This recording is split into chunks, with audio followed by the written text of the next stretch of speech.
Hello दोस्तों, नमस्कार। आप सभी लोगों का बहुत बहुत स्वागत है एग्जाम लवर्स पर। मैं हूं राजन महाजन और करंट अफेयर्स के एक बहुत अच्छे आर्टिकल जिस पर मैं डिस्कस करने वाला हूं। भारत के नए न्यायाधीश यानी चीफ जस्टिस ऑफ इंडिया होंगे डीवाई चंद्रचूड़। ये बहुत अच्छी न्यूज है और करंट अफेयर्स के आपके 2 वर्ष तक आने वाला प्रश्नों में से एक सबसे महत्वपूर्ण प्रश्न है। इसके बारे में हम लोग डिटेल में समझेंगे और जानेंगे। Justice DY Chandrachud appointed the 15th chief justice of India, यानी 50वें मुख्य न्यायाधीश इनको अपॉइंट किया गया है। फिलहाल ये अभी अपनी पद पर नहीं है। अभी तो यूयू ललित ही 49th chief justice of India है, लेकिन जैसे वो रिटायर होंगे और इनको 50वां मुख्य न्यायाधीश का पद मिल जाएगा। Justice DY Chandrachud appointed the 15th chief justice of India. ये द हिंदू न्यूज का आपका आर्टिकल देख सकते हैं आप। जस्टिस डीवाई चंद्रचूड़ 9 नवंबर को ये चीफ जस्टिस ऑफ इंडिया की शपथ लेंगे, क्योंकि 8 नवंबर 2022 को जस्टिस यू ललित का आपका 65 वर्ष पूरा हो जाएगा। यानी 65 वर्ष आपकी चीफ जस्टिस ऑफ इंडिया की आयु होती है। इसको आप याद रखिएगा, द 65। अभी ये प्रश्न आपके एक एग्जाम में आया था कि मुख्य न्यायाधीश की आयु कितनी होती है, यानी रिटायर्ड की सीमा। तो 65 वर्ष तक उनकी अधिकतम आयु हो सकती है, इसको भी आप याद रखिएगा।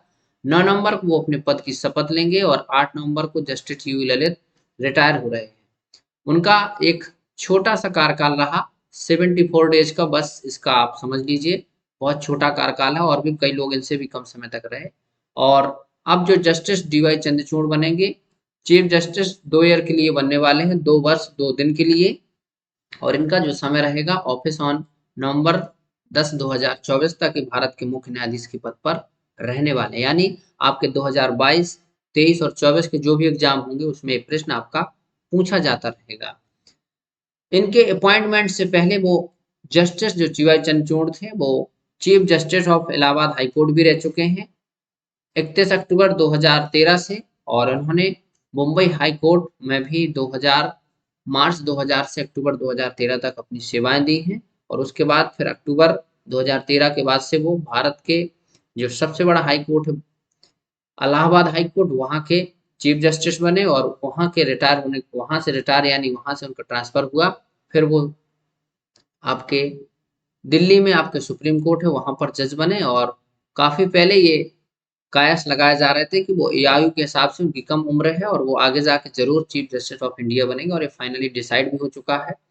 इनको सेफ्टी बाल्ब ऑफ डेमोक्रेसी कहा जाता है। बहुत सारी चीजें इन्होंने ऐसे ऐसे निर्णय दिए जिसके लिए इनको सेफ्टी बाल्ब ऑफ डेमोक्रेसी बोला जाता है। आपने बहुत सारे निर्णय सुने होंगे, right to privacy as a fundamental right, और निजता का अधिकार एक फंडामेंटल राइट है आपका। ये निर्णय इनके पिताजी का दिया था, पिताजी का निर्णय था, और इनको जो निर्णय है इनने उनका जस्ट अपोजिट किया। इसको भी हम लोग समझेंगे इनके पिताजी कौन थे। डिस्क्रिमिनेशन ऑफ सेक्शन 377 आपने सुना होगा, एक सेक्शन 377 है, ये समलैंगिकता पर आधारित। इस पर भी इन्होंने अपना विचार दिया था आईपीसी की धारा 273 पर। और तीसरा है जो allowing women to enter Kerala Sabarimala temple, बहुत ज्यादा चर्चा में रहा कि महिलाओं का सबरीमाला जो टेम्पल केरल में पड़ता है वहां पर इंटर के लिए बहुत सारा विवाद हुआ। और इन्होंने अपना निर्णय दिया कि वहां पर क्या किया, अलाउ करने का। यहाँ पर याद रखिए इनके 3 बहुत महत्वपूर्ण निर्णय थे, और भी बहुत सारे इन्होंने महत्वपूर्ण निर्णय दिए। इसी को ध्यान में रख करके जस्टिस यू ललित द्वारा अपने रिटायर होने से पहले भारत के 50वें मुख्य न्यायाधीश के रूप में इनको अपॉइंट करने की सिफारिश की, चीफ जस्टिस ऑफ इंडिया। ये आपका सुप्रीम कोर्ट है। आप सुप्रीम कोर्ट में आपके जो मुख्य न्यायाधीश बनते हैं उनको आर्टिकल 124 के तहत बनाया जाता है। और इससे पहले आप देखेंगे जस्टिस रंजन गोगोई, ये 2019 में रिटायर हुए थे आपके। राम मंदिर का जो सबसे चर्चित केस इन्हीं के द्वारा फाइनल किया गया था। फिर इसके बाद शरद अरविंद बोबड़े बने।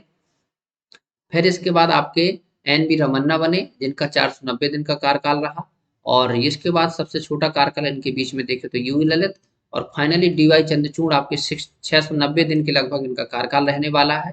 और जस्टिस संजीव खन्ना हो सकता है आगे आने वाले समय में 2024 के बाद आपके चीफ जस्टिस ऑफ इंडिया बने वरिष्ठता के आधार पर। तो इनका भी कार्यकाल बहुत बड़ा नहीं रहेगा, लेकिन अभी तक जो भी ज्यादातर चीफ जस्टिस ऑफ इंडिया बने उनके हिसाब से इनका काफी बड़ा कार्यकाल है। और एक कार्यकाल की हिस्ट्री इनके पिताजी के साथ जुड़ी है। जो इनके पिताजी थे इनका नाम डीवाई चंद्रचूड़ है और इनके पिताजी का नाम था वाई बी चंद्रचूड़। यशवंत धनंजय यशवंत चंद्रचूड़ इनका नाम है और इनका नाम था इनके पिताजी का वाई बी चंद्रचूड़। याद रखिएगा, ये आप ऐसे व्यक्ति हैं जिनके पिताजी भी सुप्रीम कोर्ट के चीफ जस्टिस ऑफ इंडिया रह चुके। 1978 से 1985 यानी लगभग 7 साल से भी ज्यादा समय तक मुख्य न्यायाधीश रहने का रिकॉर्ड है इनके पिताजी के नाम, जो अब तक का सबसे ज्यादा है। भारत में आप जानते हैं 3 प्रकार की व्यवस्थाएं काम करती है। एक तो आपका होता है जुडिशरी, एग्जीक्यूटिव, और एक दूसरा होता है आपका संसद का जो अंग है, कार्यपालिका, विधायिका और न्यायपालिका। संसद द्वारा बहुत सारे कानून बनाए जाते हैं, उनको एग्जीक्यूट करने का काम कार्यपालिका करती है और उन पर नियंत्रण और उनके साथ बहुत सारे कानून संगत जो नियम है वो समाज तक जा रहा है, उनको फॉलो किया जा रहा है कि नहीं, और उन पर संविधान की तर्क संगतता जांच करने के लिए एक जुडिशरी होता है। तो ये 3 प्रकार के निकाय भारत के संविधान में इनका वर्णन है और ये आपस में एक दूसरे के साथ कोरिलेट रहते हैं, अपने अपने विशेष क्षेत्र में काम करने के लिए होते हैं। यहाँ पर ये चित्र आप देख ही लिए होंगे। आई होप आप लोग ये न्यूज समझ पा रहे होंगे। प्रश्न आपका बस इतना ही बनेगा कि 50 में कौन बने, तो डी वाई चंद्रचूड़। इनका कार्यकाल 2 वर्ष 2 दिन का है और साथ ही साथ ये सेफ्टी वाल्व ऑफ डेमोक्रेसी के नाम से जाने जाते हैं। 49 में UV Lalit. Supreme court article 124 के तहत मुख्य न्यायाधीश का प्रावधान करता है और संविधान 3 प्रकार के अंग दिए हुए हमको, जुडिशरी, एग्जीक्यूटिव और साथ ही साथ पार्लियामेंट्री सिस्टम, विधायी का सिस्टम। आप याद रखिएगा, ये सारी न्यूज थी आपका। आई होप कि आप लोग समझ गए होंगे डिटेल इन्फॉर्मेशन। नेक्स्ट वीडियो में ऐसे ही महत्वपूर्ण जानकारी के साथ फिर हाजिर होते हैं। तब तक रखिए अपना ख्याल, जुड़ी रहिए एग्जाम लवर्स के साथ। आपको वीडियो अच्छा लगे तो लाइक करें, चैनल पर नए हैं तो चैनल को सब्सक्राइब जरूर करें और वीडियो अच्छा लगता है तो अपने साथियों तक जरूर शेयर करें। नेक्स्ट वीडियो मिलेंगे, तब तक के लिए थैंक यू।